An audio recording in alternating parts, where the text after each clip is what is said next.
আমরা চাইব যে আল্লাহ সব সময় বান্দার কথা শোনেন। গভীর সমুদ্রের ভিতর থেকে মাছের পেট থেকে ডাক দিলে যে আল্লাহ শোনেন, সে আল্লাহর কাছে আমরা চাইব। গভীর সমুদ্রের ভিতরে হযরত ইউনূস আলাইহিস সালাতু ওয়াস সালাম মাছের পেটে চলে গিয়েছিল, আল্লাহকে ডাক দিয়েছিল। আল্লাহ হযরত ইউনূস আলাইহিস সালাতু ওয়াস সালামের কথা শুনেছিলেন। নমরুদের অগ্নিকুণ্ডের ভিতর থেকে হযরত ইব্রাহিম আল্লাহকে ডাক দিয়েছিল। আল্লাহ তাআলা হযরত ইব্রাহিমের দোয়া কবুল করেছে, হযরত ইব্রাহিমের কথা শুনেছে। বদরের প্রান্তে আল্লাহর রাসূল মুসলমানদের কামিয়াবির জন্য আল্লাহর রাসূল সিজদায় পড়ে গিয়েছিলেন। বদরের প্রান্ত থেকে যিনি আল্লাহর রাসূলের ডাক শুনেছেন, তিনি হচ্ছেন তোমার আমার পালনকর্তা আল্লাহ। এই জন্য আল্লাহর কাছে দোয়া করতে হবে। ونستغفره ونؤمن به ونتوكل عليه ونعوذ بالله من شرور أنفسنا ومن سيئات أعمالنا من يهده الله فلا مضل له ومن يضلله فلا هادي له ونشهد أن سيدنا وسندنا وحبيبنا وحبيب طبيب قلوبنا ومولانا محمدا عبده ورسوله صلى الله تعالى عليه وعلى آله وأصحابه وبارك وسلم تسليما كثيرا أما بعد فأعوذ بالله من الشيطان الرجيم بسم الله الرحمن الرحيم وإذا سألك عبادي عني فإني قريب أجيب دعوة الداعي إذا دعان فليستجيبوا لي وليؤمنوا بي لعلهم يرشدون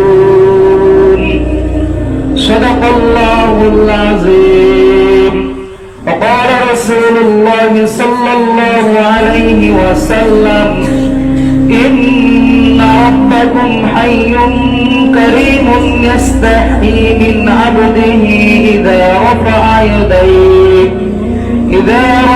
يديه أن يردهما صفرا أو كما قال عليه الصلاة والسلام اللهم صل على محمد النبي الأمي وعلى آله وسلم تسليما الحمد لله শুকরিয়া আদায় করছি সে রব্বে কারীমের দরবারে যে আল্লাহ রাব্বুল আলামিন অত্যন্ত দয়া করে মায়া করে দুনিয়াতে সমস্ত প্রকার কাজ কারবার থেকে আমাদের সকলকে ফারেক করে আজকে জুমার দিন জুমার নামাজ পড়ার জন্য আমাদের সকলকে মসজিদে আসার তৌফিক দান করেছেন। এজন্য আমরা সকলেই অন্তরস্থল থেকে শুকরিয়া আদায় করছি, কালিমাতুশ শুকর পড়ছি, জবান ছেড়ে ভক্তি ভরে সকলে মিলে একসাথে কালিমাতুশ শুকরিয়া আদায় করছি। সকলে বলছি আলহামদুলিল্লাহ। সংক্ষিপ্ত আকারে দরুদ ও সালাম পাঠ করছি আকায়ে নামদার তাজদার মদিনা আহমদ মুস্তাফা মুহাম্মদ মুস্তাফা সাইয়্যিদুল কাউনাইন খাতামুন নবিয়্যিন রাহমাতুল লিল আলামিন জনাব মুহাম্মদুর রাসূলুল্লাহ। সকলে বলছি সাল্লাল্লাহু আলাইহি ওয়াসাল্লাম। মুহতারাম হাজিরিন, আমাদের গত জুমায় আলোচনা ছিল মুনাফিকের আলামত সম্পর্কে। তো আমরা গত জুমায় মুনাফিকের আলামত সম্পর্কে বিস্তারিত আলোচনা শুনেছি ইনশাআল্লাহ। আমাদের আলোচনা করতে করতে আমরা আমাদের খুতবার সময় তাওবা সম্পর্কেও আমরা আয়াতে কারিমা তেলাওয়াত করেছিলাম। তো আমরা তাওবা সম্পর্কেও আলোচনা শুনেছি এবং আমরা গত জুমায় বলেছি যে আল্লাহর কাছে তাওবা করতে হলে, আল্লাহর কাছে দোয়া করতে হলে সে দোয়ার মধ্যে কান্না থাকা চাই। এ পর্যন্ত আমাদের আলোচনা এসেছিল যে দোয়ার মধ্যে কান্না করতে হবে। কেন কান্না করতে হবে? কারণ চোখের পানির অনেক দাম, চোখের পানির অনেক দাম। আল্লাহ রাসূল সাল্লাল্লাহু আলাইহি ওয়াসাল্লাম বলেন, জাহান্নামেও তো জাহান্নামীরা কান্নাকাটি করবে, এমন ভাবে তারা কান্নাকাটি করবে যে তাদের চেহারার দুই দিক দিয়ে একটা নালা তৈরি হয়ে যাবে, চোখের পানির একটা নালা তৈরি হয়ে যাবে, এমন ভাবে তারা কান্না করবে।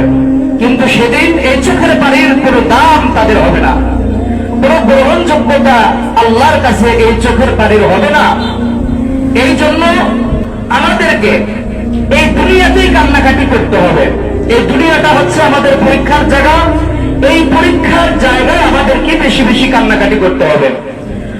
তো যেখানকার কান্না সেখানেই কান্নাকাটি করতে হবে, কবরে গিয়ে কান্নাকাটি করলে কোনো লাভ হবে না। তো এই পর্যন্ত আমরা আলোচনা করেছিলাম। তো চোখের পানির অনেক দাম। আল্লাহ রাব্বুল আলামিন যখন জমিনকে সৃষ্টি করলো, তখন জমিন থরথর করে কাঁপতে শুরু করলো। জমিন যখন থরথর করে কাঁপতে শুরু করলো, তখন আল্লাহ রাব্বুল আলামিন একটা পাহাড়কে সৃষ্টি করে জমিনের উপরে রেখে দিলেন। পাহাড়কে সৃষ্টি করে যখন জমিনের উপর রেখে দিলেন, জমিন একেবারে স্থির হয়ে গেল। ফেরেশতাগণ বললেন, হে আল্লাহ, পাহাড় তো দেখতেছি অনেক শক্তিশালী, জমিনকে স্থির করে দিল। এবার ফেরেশতারা বলতেছে, হে মালিক, পাহাড়ের চেয়ে অধিক শক্তিশালী কোন সৃষ্টি তোমার আছে কি? আল্লাহ তাআলা বললেন, হে ফেরেশতারা শোনো, পাহাড়ের চেয়ে অধিক শক্তিশালী সৃষ্টি আমার আছে। পাহাড়ের চেয়ে অধিক শক্তিশালী আমার সৃষ্টি হলো আগুন। ফেরেশতারা এবার বলল, হে আল্লাহ, আগুনের চেয়ে অধিক শক্তিশালী কোন সৃষ্টি তোমার আছে কি?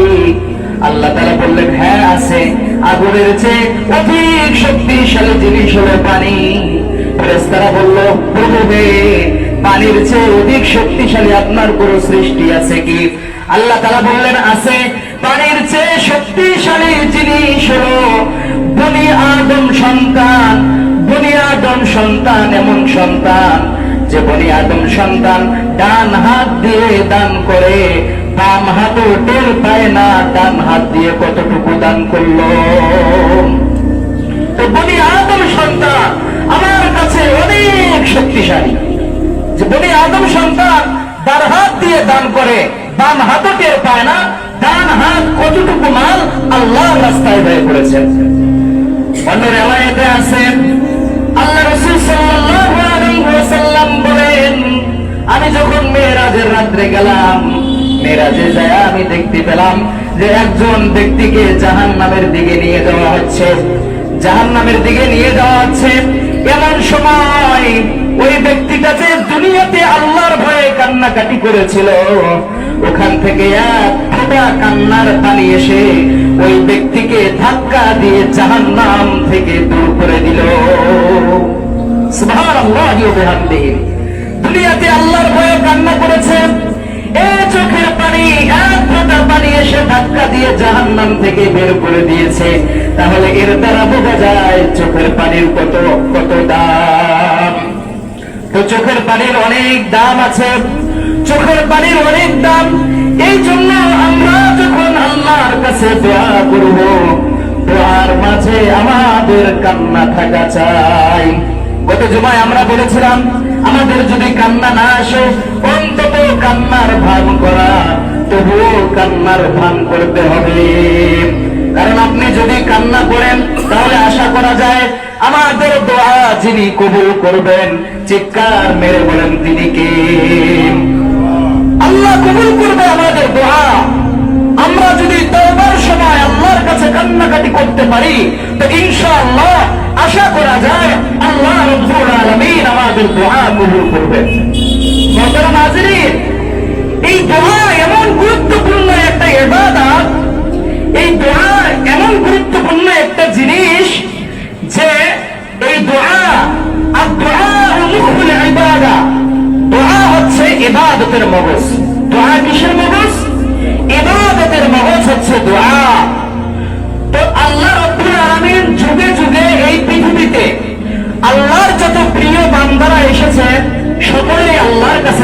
করেছে। এই দোয়ার মাধ্যমে আল্লাহর অনুগ্রহ এবং আল্লাহর দয়া তারা লাভ করেছে। এই দোয়ার মাধ্যমে নিজেদের আশা তারা পূরণ করেছে, নিজেদের আকাঙ্ক্ষা তারা পূরণ করেছে। এই দোয়ার মধ্যে বলতে গেলে সব কাজের সব কিছু তারা এই দোয়ার মাধ্যমে আল্লাহ তাআলার কাছে হাসিল করে নিয়েছেন। এই দোয়ার মাধ্যমে আল্লাহর কাছে তারা হাসিল করে নিয়েছেন। হযরত আদম আলাইহিস সালাতু ওয়াস সালাম দোয়া করেছেন, হযরত নূহ আলাইহিস সালাতু ওয়াস সালাম দোয়া করেছেন, হযরত সালেহ আলাইহিস সালাতু ওয়াস সালাম দোয়া করেছেন, হযরত ইউসুফ আলাইহিস সালাতু ওয়াস সালাম দোয়া করেছেন, হযরত মুসা আলাইহিস সালাতু ওয়াস সালাম দোয়া করেছেন, হযরত ঈসা আলাইহিস সালাতু ওয়াস সালাম দোয়া করেছে। অবশেষে তোমার আমার নবী মুহাম্মদুর রাসূলুল্লাহ সাল্লাল্লাহু আলাইহি ওয়াসাল্লাম আল্লাহর কাছে দোয়া করেছে। আল্লাহ রাব্বুল আলামিন তাদের প্রিয় বান্দাদের দোয়া কবুল করেছে। এখন পর্যন্ত আল্লাহ যে তার প্রিয় বান্দাদের দোয়া কবুল করেছে সে আল্লাহ এখন আছে না নাই? সে আল্লাহ আছে না নাই? সে আল্লাহ তখনও ছিল, সে আল্লাহ এখনো আছে, সে আল্লাহ থেকে যাবে। আল্লাহ হচ্ছে চিরঞ্জীব, আল্লাহর কোনো মরণ নাই। সুবহানাল্লাহ। আল্লাহ তাআলা বলেন, নবী হয়ে আপনি বলে দেন, আপনি বলে দেন, হুয়াল হাইয়্যু লা ইলাহা ইল্লা হু ফাদউহু মুখলিসিনা লাহুদ্দীন আলহামদুলিল্লাহি রাব্বিল আলামিন। নবী আপনি বলে দেন যে হে আমার বান্দারা, নবী আপনি বলে দেন আপনার উম্মতদেরকে, হে আমার উম্মতেরা শোনো, হুয়াল হাইয়্যু আল্লাহ হচ্ছে চিরঞ্জীব, লা ইলাহা ইল্লা হু আল্লাহ ছাড়া কোনো মাবুদ নাই, ফাদউহু মুখলিসিনা লাহুদ্দীন তোমরা খাস ইবাদতের মাধ্যমে প্রভুকে ডাকো আলহামদুলিল্লাহি রাব্বিল আলামিন। এবং আল্লাহ হচ্ছে এই যাবতীয় এই পূজানের পালন কর্তা এবং সমস্ত প্রশংসা আল্লাহ তাআলার জন্য। তো আল্লাহ তাআলা বললেন আমি আল্লাহ হচ্ছে চিরঞ্জীব। আল্লাহ রাসূল সাল্লাল্লাহু আলাইহি ওয়াসাল্লাম হাদিস শরীফের মধ্যে বলেন, ইন্না রাব্বাকুম হাইয়ুন কারীমুন ইস্তাহি মিন আবদিহি ইযা রাফা ইয়াদাইহি আইয়ারুদ্দাহুমা শিফরা।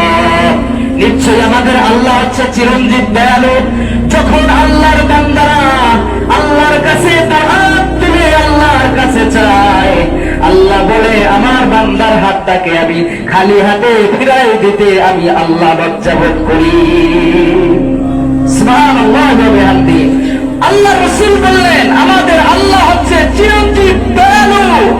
আল্লাহর বান্দার কাছে যখন আল্লাহর বান্দারা দুহাত তুলে আল্লাহর কাছে চায় তো আল্লাহ রাব্বুল আলামিন তার বান্দার হাতকে খালি হাতে ফিরাই দিতে লজ্জাবোধ করেন। মুহতারাম হাজিরিন, এখানে আয়াত এবং হাদিসের মধ্যে আল্লাহর একটা গুণ বর্ণনা করা হয়েছে, তা হলো আল হাইয়ুল কাইয়্যুম। আল্লাহ হচ্ছে চিরঞ্জীব দয়ালু। আল হাইয়্যু আল্লাহ হচ্ছে চিরঞ্জীব। আল্লাহর কোনো মরণ নাই, আল্লাহর কোনো ঘুম নাই, আল্লাহর কোনো তন্দ্রা নাই এবং আল্লাহর কোনো ঘুমের ভানও আসে না। আল্লাহ হচ্ছেন চিরঞ্জীব দয়ালু। আল্লাহ সব জায়গায় বিরাজমান। আল্লাহ হচ্ছে হাজির নাজির। আল্লাহ হাজির নাজির। আল্লাহর কোনো শরীক নাই, লা শারীকা লাহ। আল্লাহর কোনো শরীক নাই। এই জন্য আমরা দোয়া করব এমন প্রভুর কাছে যে প্রভুর কোনো শরীক নাই। চেষ্টা করা যাবে ইনশাআল্লাহ। শুধু চেষ্টাই না, আল্লাহ তাআলা আমাদেরকে সৃষ্টি করছে, আমরা আল্লাহরই ইবাদত করব। দোয়া একমাত্র আমরা আল্লাহর কাছেই করব, কোন গায়রুল্লাহর কাছে আমরা দোয়া করতে পারি না। যদি আমরা গায়রুল্লাহর কাছে দোয়া করি আমরা তো মুসলমানই না, আমরা মুসলমানই থাকবো না, কাফের হয়ে যাব। আল্লাহ আমাদেরকে সৃষ্টি করছে, আল্লাহর কাছে দোয়া না করে কার কাছে আমরা চাইবো? গায়রুল্লাহর কাছে। ও তো দিতে পারবে না। এই জন্য আল্লাহর কাছে দোয়া করা, আল্লাহর কাছে দোয়া করলে আল্লাহ দিয়ে দিবে। আল্লাহ বলেন যখন আমার বান্দারা আমি আল্লাহর কাছে চাই তখন আমি বান্দার প্রতি খুশি হয়ে যাই, আর যখন আমার বান্দারা আমি আল্লাহর কাছে চাই না তখন আমি বান্দার উপর নারাজ হয়ে যাই। দুনিয়ার মানুষের কাছে চাইলে দুনিয়ার মানুষ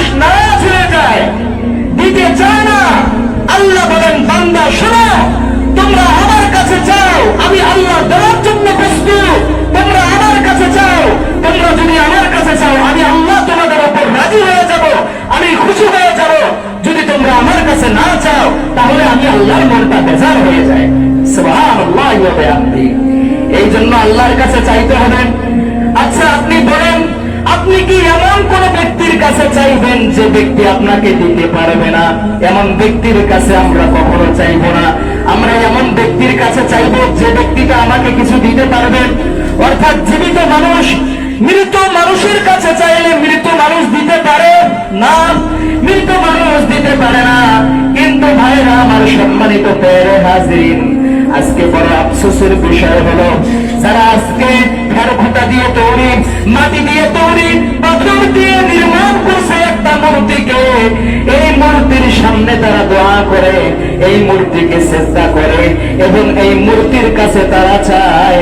আল্লাহ বলেন, লাহু দাওয়াতুল হক والذين يدعون من دونه لا يستجيبون لهم بشيء إلا كباسط كفيه إلى الماء ليبلغ فاه وما هو ببالغه وما دعاء الكافرين إلا في ضلال। হে বান্দারা শোনো, আমি আল্লাহর আহ্বান একটা, এটা সত্য একটা আহ্বান। এবং যারা ইন্নাল্লাযীনা তাদউনা, এবং যারা আমি আল্লাহকে ছাড়া গায়রুল্লাহকে ডাকো, তোমাদের উদাহরণ হলো সে ব্যক্তির মতো, যেই ব্যক্তি তার দুহাতকে প্রসারিত করে দিয়েছে একটা নদীর দিকে, এই আশায় যে অটোমেটিক আমার মুখে পানি চলে আসবে। তাহলে বলেন তো, কোন ব্যক্তি যদি তার দুহাতকে সমুদ্রের দিকে প্রসারিত করে দেয় এই আশায় যে অটোমেটিক আমার মুখে পানি চলে আসবে, এটা কি সম্ভব? এটা কখনোই সম্ভব না। আল্লাহ তাআলা বলেন, এই যে দুনিয়ার দিকে দুহাত প্রসারিত করে দিলে যেমন পানি অটোমেটিক মুখে আসা সম্ভব না, তেমনি কাফেররা, তেমনি ইহুদি নাসরারা, যারা আমি আল্লাহকে ছেড়ে গায়রুল্লাহর কাছে যাচ্ছ, তোমাদের উদাহরণ হচ্ছে এই ব্যক্তির মতো। এই ব্যক্তি যেমন পাইবে না, তেমনি তোমরা মূর্তির কাছে যায় তোমরা কোনো কিছু পাইবা না। মূর্তির কাছে চায় তোমরা কোনো কিছু পাইবা না, আমি আল্লাহর কাছে চাইলে তোমরা পাইবা। কারণ তোমরা যে দেবদেবীর পূজা করো, তোমরা যে দেবদেবীর ইবাদত করো, এরা তো অসহায়, এরা এমন অসহায়, একটা মূর্তির সামনে থেকে, একটা ঠাকুরের সামনে থেকে যদি কুত্তা তাদের দই কলা যে দেয়, কলাগুলো যদি কুত্তা নিয়ে যায়, তবুও মূর্তিদের ক্ষমতা নাই তাকে ওই কুত্তার হাত থেকে, ওই কুত্তার কাছ থেকে এই কলাগুলোকে উদ্ধার করার। এ শক্তি নাই, কোন শক্তি নাই। একটা কুত্তা যদি তাদের মূর্তির সামনে থেকে কলা নিয়ে যায়, দুধ কলা নিয়ে যায়, এদের মূর্তির কোনো ক্ষমতা নাই কুত্তার কাছ থেকে তারা উদ্ধার করবে। আছে কি বলেন? আছে নাই। এবং বলা হয়েছে যে তাদের মূর্তির নাকের মধ্যে যদি কোনো মশা বসে পায়খানা করে দেয়, তবুও এই মূর্তির কোনো ক্ষমতা নাই এই মশাকে তাড়িয়ে দেওয়ার। কেমন প্রভুর কাছে তোমরা চাচ্ছ? এটা ক্ষমতা নাই যে মশা তার নাকে পায়খানা করে দিতেছে, তবুও মশাটাকে তাড়াইতে পারছে না। তার সামনে থেকে যে দুধ কলা দেয় মূর্তিকে, তার সামনে থেকে কুত্তা নিয়ে যাইতেছে, তোমাদের মূর্তি উদ্ধার করতে পারতেছে না। এমন মূর্তির তোমরা পূজা করো। আল্লাহ তাআলা আরো উদাহরণ দিতেছে, ইয়া আইয়ুহান নাস দুরিবা মাসালুন ফাসতামিউ লাহু। আল্লাহ তাআলা উদাহরণ দিতেছে, বান্দারা শোনো, তোমাদেরকে একটা উপমা শোনাই। তোমরা যারা আমি আল্লাহর ইবাদত করা বাদ দিয়া, আমি আল্লাহর গোলামি করা বাদ দিয়া যারা গায়রুল্লাহকে ডাকো, যারা তোমরা গায়রুল্লাহকে প্রভু হিসাবে মানো, তোমাদের প্রভুরা এমন অসহায়, তোমাদের প্রভুরা একটা মাছি পর্যন্ত বানাইতে পারবে না। তোমাদের প্রভুরা একটা মাছি বানাইতে পারবে না। তোমরা যত গায়রুল্লাহকে মানো, তোমরা যত প্রভুকে মানো, সকলে মিলে যদি একত্রিত হয়ে একটা মাছি তৈরি করার কাজে নিয়োজিত হয়ে যায়, তবুও তারা একটা মাছি তারা তৈরি করতে পারবে না। এমনকি তোমাদের মূর্তির সামনে থেকে যদি মশাও কোনো কিছু নিয়ে যায়, তবু এই মশাকে তাড়ানোর ক্ষমতা তোমাদের মূর্তির নাই। এই জন্য বান্দা, তোমরা তার কাছে চাও যিনি দিতে পারবে, তার কাছে চাইও না যিনি দিতে পারবে না। এই জন্য আল্লাহর কাছে চাইতে হবে, আমার মালিক, মালিকের কাছে চাইতে হবে, যেই মালিক আমাদের এত সন্নিকটে। আল্লাহর রাসূলকে যদি আল্লাহর রাসূল বলে যে আল্লাহ তাআলা আমাকে এমন একটা আয়াত কোরআনুল কারীমের মধ্যে এমন একটা আয়াত বলছে, আল্লাহ রাসূল বলে, আল্লাহ তাআলা বলতেছে, হে নবী, আপনি আমার বান্দাদেরকে বলে দেন, এরা যদি আপনার কাছে আমি আল্লাহ কত দূরে? তখন তুমি বলবা কি জানো, যে আমাদের প্রভু হচ্ছে আমাদের অতি সন্নিকটে, গর্দানের শাহরুখের চেয়েও নিকটে যিনি, তিনি হচ্ছে তোমার আমার সৃষ্টিকারী আল্লাহ। সুবহানাল্লাহ ওয়া বিহামদিহি।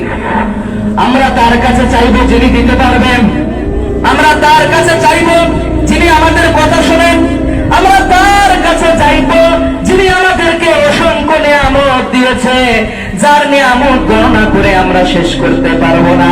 বুজুর্গানে দিন বলেন, আল্লাহ তাআলা এত নিয়ামত আমাদেরকে দিয়েছে, যদি এই গোটা পৃথিবীর সমুদ্রগুলোকে কালি বানানো হয় আর গাছগুলোকে যদি কলম বানানো হয়, তবু আল্লাহর নিয়ামত গণনা করে শেষ করা যাবে না। এমন আল্লাহর কাছে আমরা চাইবো যে আল্লাহ সব সময় বান্দার কথা শোনেন। গভীর সমুদ্রের ভিতর থেকে, মাছের পেট থেকে ডাক দিলে যে আল্লাহ শোনেন, সে আল্লাহর কাছে আমরা চাইবো। গভীর সমুদ্রের ভিতরে হযরত ইউনূস আলাইহিস সালাতু ওয়াস সালাম মাছের পেটে চলে গিয়েছিল, আল্লাহকে ডাক দিয়েছিল। আল্লাহ হযরত ইউনূস আলাইহিস সালাতু ওয়াস সালামের কথা শুনেছিলেন। নমরুদের অগ্নিকুণ্ডের ভিতর থেকে হযরত ইব্রাহিম আল্লাহকে ডাক দিয়েছিল, আল্লাহ তাআলা হযরত ইব্রাহিমের দোয়া কবুল করেছে, হযরত ইব্রাহিমের কথা শুনেছে। বদরের প্রান্তে আল্লাহর রাসূল মুসলমানদের কামিয়াবির জন্য আল্লাহর রাসূল সিজদায় পড়ে গিয়েছিলেন। বদরের প্রান্ত থেকে যিনি আল্লাহর রাসূলের ডাক শুনেছেন, তিনি হচ্ছেন তোমার আমার পালনকর্তা আল্লাহ। এই জন্য আল্লাহর কাছে দোয়া করতে হবে। আল্লাহ রাসূল বদরের প্রান্তে মুসলমানদের কামিয়াবির জন্য দোয়া করেছেন। বদরের প্রান্তে আমরা জানি সৈন্য দল ছিল, মুসলমানদের সংখ্যা ছিল 313 জন, এবং যারা কাফের বেঈমানরা ছিল তাদের সংখ্যা ছিল 1000 জন। আমাদের যে মুসলমানরা যুদ্ধ করছে তাদের সংখ্যা 313 জন, তাদের কাছে কোনো অস্ত্র নাই, নিরস্ত্র, এবং কাফেররা 1000 সৈন্য বাহিনী, তারা হচ্ছে সহস্র অর্থাৎ অস্ত্র সহ যুদ্ধ করেছে। আল্লাহর রাসূল জমিনে পড়ে গেছে মুসলমানদের কামিয়াবির জন্য। আল্লাহর রাসূল দোয়া করেছে, তো ওই বদরের যুদ্ধের মধ্যে আল্লাহ তাআলা মুসলমানদের বিজয় দিয়ে দিয়েছে। সুবহানাল্লাহ ওয়া বিহামদিহি। এই জন্য আল্লাহর কাছে চাইতে হবে মুহতারাম প্যারে হাজিরিন, আল্লাহর কাছে চাইতে হবে যে আল্লাহ তাআলা বলেন, ওয়া ইযা সাআলাকা ইবাদি আন্নী ফাইন্নী করিব। হে বান্দারা, হে নবী, আপনাকে যখন প্রশ্ন করা হবে আমি আল্লাহ কত দূরে, তখন আমার বান্দাদেরকে বলে দিবা যে প্রভু আমাদের হচ্ছে সন্নিকটে, যিনি গর্দানের শাহরাতের চেয়েও নিকটে। আমার বান্দাদেরকে বলে দিবা, আমার বান্দারা যেন আমি মালিকের কাছে চায়, আমি মালিকের কাছে যেন দোয়া করে, এরা যেন কোনো গায়রুল্লাহর কাছে দোয়া না করে। আমার বান্দাদেরকে বলে দিবা, আল্লাহ রাসূল বলে আমাদের আল্লাহ হচ্ছে চিরঞ্জীব দয়ালু। বান্দা যখন দুহাত তুলে আল্লাহর কাছে চায়, তখন আল্লাহ তাআলা খালি হাতে ফিরাই দিতে লজ্জাবোধ করেন। সুবহানাল্লাহ ওয়া বিহামদিহি। এই জন্য আজকে থেকে প্রতিজ্ঞা করতে হবে, আমি যদি আমাদের এই জীবনে যতটুকু হায়াত পেয়েছি, আজকে থেকে নিয়ে আমার অতীতে যদি কোনো গায়রুল্লাহর কাছে চেয়ে থাকি, আপনি তওবা ইস্তিগফার করে দোয়া করে আপনার গুনাহকে আপনি মাফ করে নেন, এবং সামনের যে জিন্দেগিটা আছে, যতটুকু আমি হায়াত পাবো, এই হায়াতের মধ্যে আমি যেন আর কোনো গায়রুল্লাহর কাছে দোয়া না করে পাকা পুখতা ওয়াদা করতে হবে ইনশাআল্লাহ। আল্লাহ রাব্বুল আলামিন আমাদের সকলকে আল্লাহ তাআলার কাছে তওবা করার, আল্লাহর কাছে খালেস দোয়া করার তৌফিক দান করেন। সকলে বলছি আল্লাহুম্মা আমিন। ওয়া আখিরু দাওয়াহুম আলহামদুলিল্লাহি রাব্বিল আলামিন। আসসালামু আলাইকুম ওয়া রাহমাতুল্লাহি ওয়া বারাকাতুহু। আমরা যারা সুন্নাত পড়িনি সকলে 4 রাকাত সুন্নাত পড়ে নেই।